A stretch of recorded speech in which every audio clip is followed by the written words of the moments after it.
Keek on the mic, Keek on the mic, Keek on the mic, Keek on the mic. People, this the intro. Talk bad about my team, you must be a clown. This is Keek on the mic, so you know you better bear down. Bear down. Bear down. The Chicago Bears are less than 2 weeks away until they open up the season at Soldier Field against the Green Bay Packers. And going into that new season, quarterback Justin Fields has some high expectations. And there's even some people saying that Justin Fields could win MVP of the National Football League. Today on the channel, I interviewed Deke's View of Next Wave Bears to talk about Justin Fields' expectations and why he could possibly win MVP as soon as this season. So, Bears fans, we have a very special guest. It's a fellow Bears creator. Goes by Deke's View. He's the creator of Next Wave Bears. How you doing, my man? I'm doing good. Thanks for having me on. How are you today? Yeah, it's honestly a pleasure. Like I said before the show, I've been watching a lot of your content. You really taken this Bears content world by storm. Can you give us like a little overview of why you started doing Bears content? Yeah, so I've been a Bears fan my whole life since I was a little kid. My dad grew up watching Walter Payton. Right around the time I was in college for marketing, I liked videography and photography. I really started with highlight videos. I just enjoyed making the videos and kind of dabbled in talking videos, but didn't do it too much. But it was around the time that Justin Fields got drafted. I followed him for so long that once he got drafted, I decided to really become a content creator. And I was really heavy on Twitter the past year or two. And then this past few months, I decided to really just jump in all in on YouTube. So I'm here now. It's pretty fun. Been a good time. Loving the community. So definitely fun to be a Bears content creator right now. Yeah, in the Bears content world, it can be very rewarding, but also very harsh. Meaning, like some of the listeners you get, they're very brutal, they're very honest. But I think if you're getting those type of comments right, you're doing something right. So, So you mentioned being heavy on Twitter, and that's something I really wanted to talk to you about on today's episode of Keek on the Mic. Is you actually posted a tweet of Kyler Gordon's celebration, and it went by, "Kyler has the coldest celebration I've seen in some time. I can't wait to see this in a real game." The tweet ended up going viral with SportsCenter, ESPN. You said ESPN and SportsCenter, TikTok. It was all over the place. Take me through the process of when you saw that tweet go viral. Yeah, so during training camp, I was really locked in. It was the very first time in my life where I was 100% doing content. I was working a marketing job at the time, but it was only like an hour a day. So like the majority of my day was just full on with the Bears. So my goal was to try to post first. So for like a good 2 weeks, every single day I had at least one video or one post hit off pretty good. But then that one just really, really hit off. And originally I didn't even know it went viral to that level. I had a whole bunch of people telling me like, yo, it was first on House of Highlights. So House of Highlights, I had a whole bunch of people hitting me up like, yo, House of Highlights posted your tweet. So that was like a whole big thing. And I was like, yo, that's cool. So I made it like my pinned tweet and everything. And then it went like viral again. And then SportsCenter and ESPN posted it. When was it? I think right around the Unique Ngakoue trade. And I was just so indulged in what was going on in the Bears, or it might have been during a Bears game. I can't even remember the exact time, but it went viral a second time. And then everyone else started hitting me up because I don't follow those. I don't follow those pages on Instagram or anything. So a whole bunch of people were telling me. So at first it's kind of like, it is a little humbling because it's like, it's not as if they pay you or anything. So it's not like it doesn't change my life or anything like that, but it is kind of cool just to see my name get put out there. And then the coolest part for me was other people being excited for me. It's like, to see other people excited for you, like that was the coolest feeling. And I think being a content creator in general, when people start recognizing your stuff and they give you that support, it's a really cool feeling. I'm from California, actually. I'm a Bears fan, born and raised in California. I get questions all the time why I'm a Bears fan. And I actually recently just went to a Chicago Bears training camp during the week of their first preseason game against the Titans. I actually had someone come up to me and said, "Hey, Keek, is that you?" And I'm like, how in the world did you recognize me, out of all these people here, right? But it was just a very humbling experience. It definitely keeps me more motivated to keep going with the Chicago Bears content thing, because there's times where it's hard. It's a lot of hard work. There's a lot of times where things are not really going well, right? In terms of making content, things are dry, but I think it's the supporters of the channel and then even different content creators like yourself that keep me really motivated through this whole process for sure. Yeah, no doubt. I mean, I'm actually from the East Coast, so we're on the opposite side of the country. I'll be in Chicago week 1 for the Packers game, and we'll see if I get any of those moments. My YouTube is faceless. Kind of easier for me to do, but yeah, so I'm not sure how well my facial recognition is for people, so we'll see what happens week 1. Yeah, and I actually try to go back to Chicago for that week 1 game, but just to get into the door, it's like $400 for the nosebleeds. I was like, I don't think I'm gonna be able to make this one happen this time. I got the tickets right as soon as the schedule released. Like I told myself, all right, bad financial advice, people, don't listen to me. When Justin Fields got drafted, I told the second he got drafted, I bought his jersey. Like I didn't care how much money I had. I was like, I'm buying his jersey. When the Bears schedule was about to come out, I said, if we play the Packers week 1 in Chicago, I'm going. Right. And it happened, and I had to hold myself to my word. So I just swiped. I got it right there because I knew the prices were going to go up. I locked in my plane ticket and everything like that. But yeah, definitely hotel prices, plane tickets, all of that. It's only going to get more and more expensive the closer it gets. Have you ever been to Chicago or the Chicago Bears game, or is this your first one?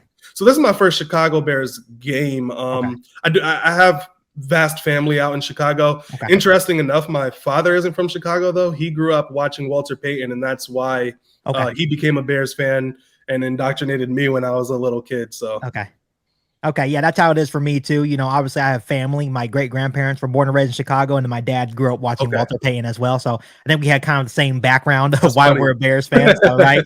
But speaking of Justin Fields, right? You said you've been really heavy on Chicago Bears offseason and training camp. That's when you kind of came in the scene as a Bears content creator. What is your initial reaction to this offseason for Justin Fields so far?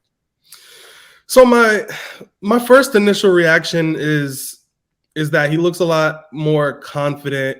I knew he was going to rely on DJ Moore a lot. And during the offseason, I think the offseason, it's so easy to just say things without actually knowing if they're going to be true or not. So I kind of felt like Justin Fields was going to be a 4,000-yard passer hopefully this year. Like that was maybe not expectations, but that was my hopes. Right. And then just kind of hearing some reports during camp and then watching preseason just kind of reminded me that Justin Fields' strength is his legs. Right.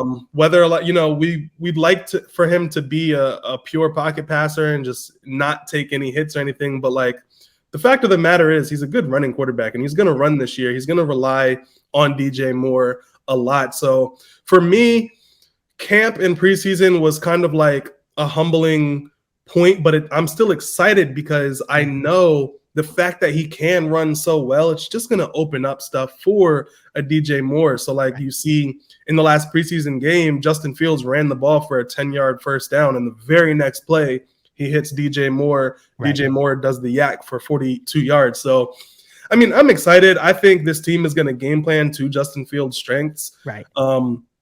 I don't think in camp I saw or heard of anything that I'm really surprised of Justin. I feel like he is who I always thought he was. Like I've followed this kid since he was in high school. So right.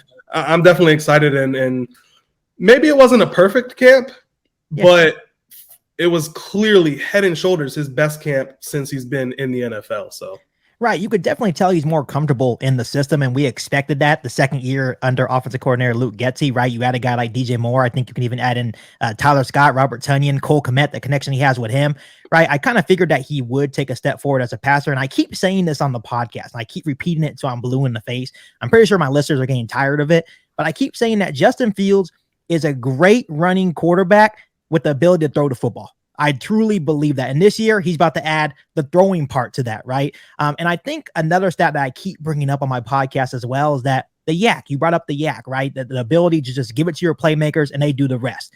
A stat for you. Patrick Mahomes had 5,200 yards last season. 2,800 of that was yak yardage. Yep. There's nothing wrong with yak so I'm looking forward to Justin Fields being able to just dump it off to Khalil Herbert, DJ Moore, maybe even a guy like Darnell Mooney, Tyler Scott, and they do the rest. That's what playmakers are supposed to do. And that's why I think Justin Fields has a legit chance not to throw for 4,000 yards, but be damn pretty close, right? Yeah, Patrick Mahomes, like you said, he led the league in yak. My favorite example is Peyton Manning, his record year where he threw 55 touchdowns and he threw for, I think, like 5,000 yards.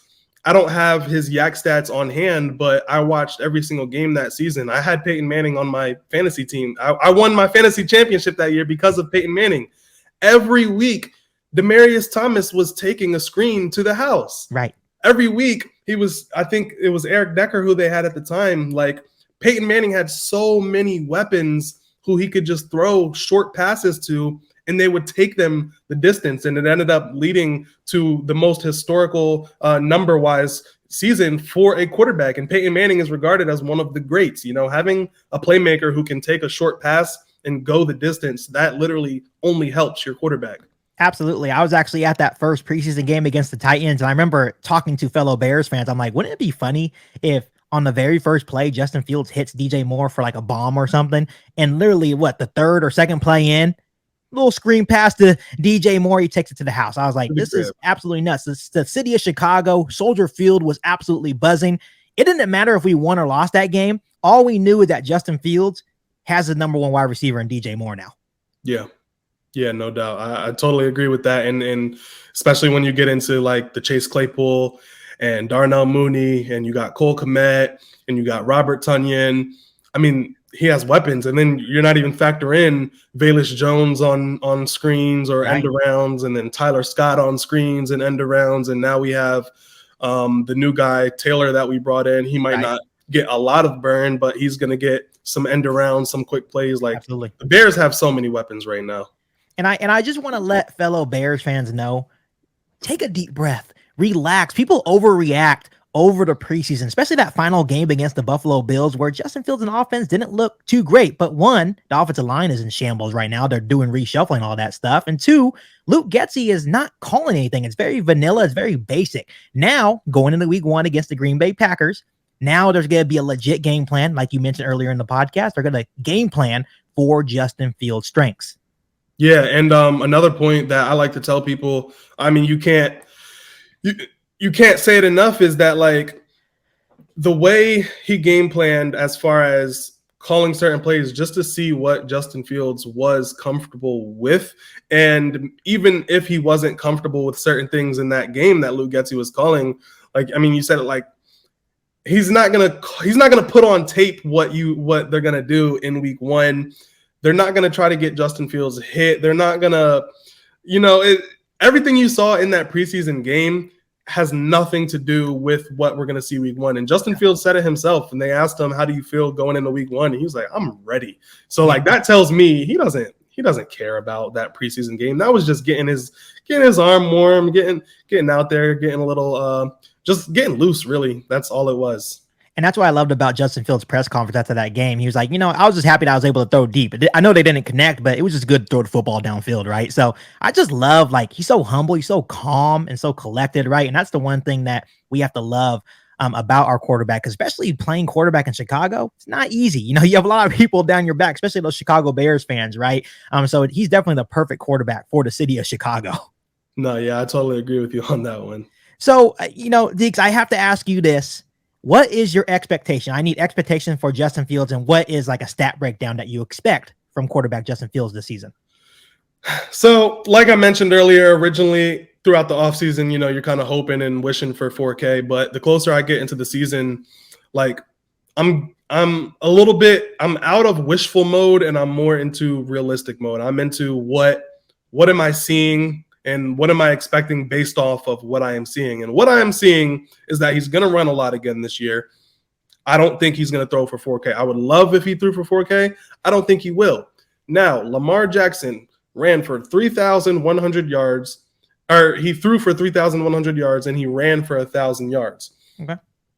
He won MVP that season. Okay. And went to the playoffs with like a 12-3 record. Or 12-4 record. So Justin Fields this year, I think the benchmark should be 3,000 passing yards and upward of 800 plus rushing yards. Maybe like 3,000 passing plus 1,000 rushing. That's a historical quarterback season that only Lamar did.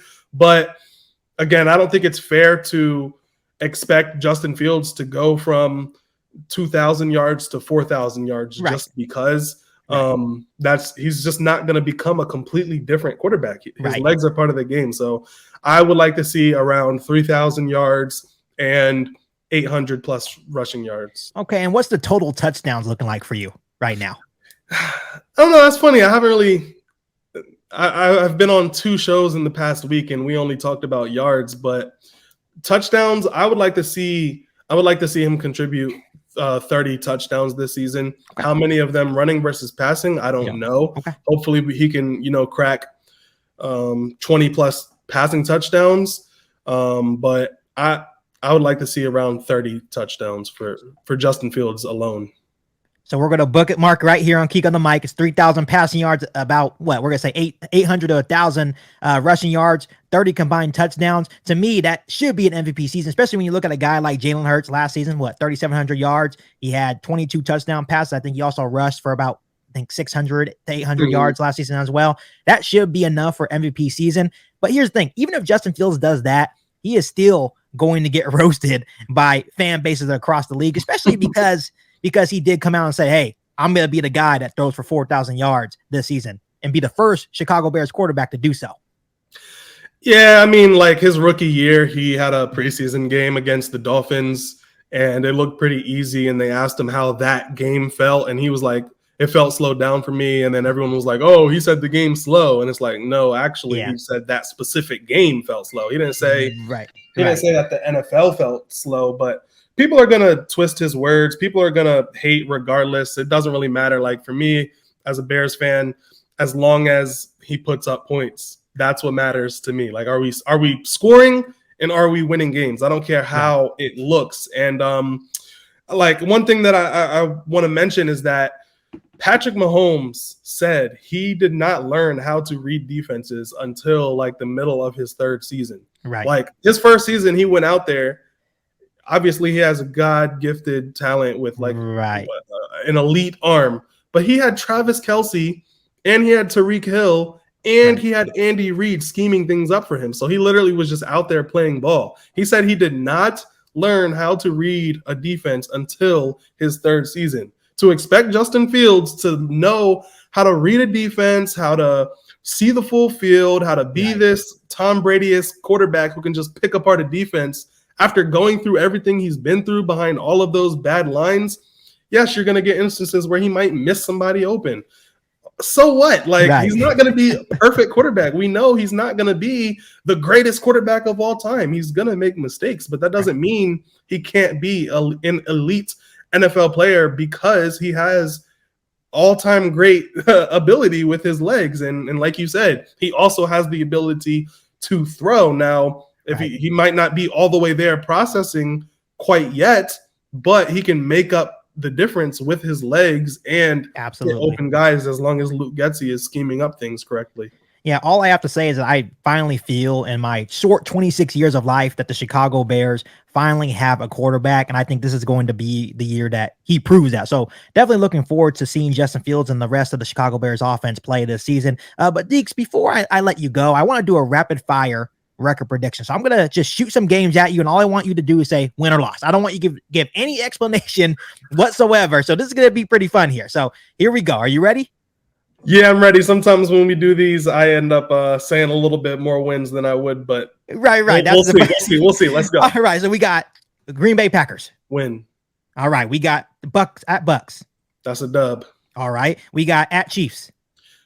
We're not going to go undefeated, so that's an L. We got versus the Broncos. That's a dub. All right. We got Commanders. That's a dub. Okay. We got Vikings. Ooh, hesitation there. There. I hate myself for this, but I'm going to go L here. Okay, we're going to go L. Okay. We got versus the Raiders. That's a dub. All right. Here we go. We got at the Chargers, Sunday Night Football. Ooh.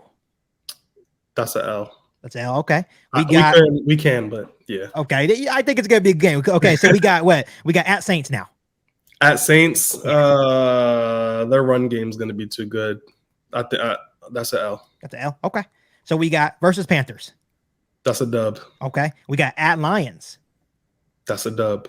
You think that's the okay? I like it. I like it. We got at Vikings. That's a dub. That's a dub. Okay, here we go. Here we go. We got versus Lions. I'll give them one. That's an L. You had to give them one. Okay. How about at the Browns? That's an L. That's an L. Okay. How about versus Cardinals? Dub. Dub. Okay. And then versus Falcons. Dub. All right. Hey, by your prediction, we're going what? 10-6. 10-6. Does that sound realistic to you? Think it can actually happen? It does. When like on a grand scheme of things, I say that 7 is the floor and that I'd like 9 wins. But when you go game by game, why can't we win 10 or 11 games? Absolutely. Absolutely. I think you and I are kind of have the same mindset. I think we can win 10 games. I think if Justin Fields goes absolutely nuts, meaning he definitely makes that huge jump as a passer, why can't we win more? Right. So I think it all depends on how your quarterback plays at the end of the day. I think our defense is going to be more of an improved unit as well. When you put all those things together, maybe the Bears will shock some people this year. Yeah, and I want to mention that last year, I think it was the Bears lost 8 games within 1 score. Yep. You know, a DJ Moore, we could have been a DJ Moore away from winning all 8 of those games. Absolutely. Absolutely. And before I let you go, let the Bears fans know where they can find you and also let them know why they should be excited for this upcoming season for the Bears.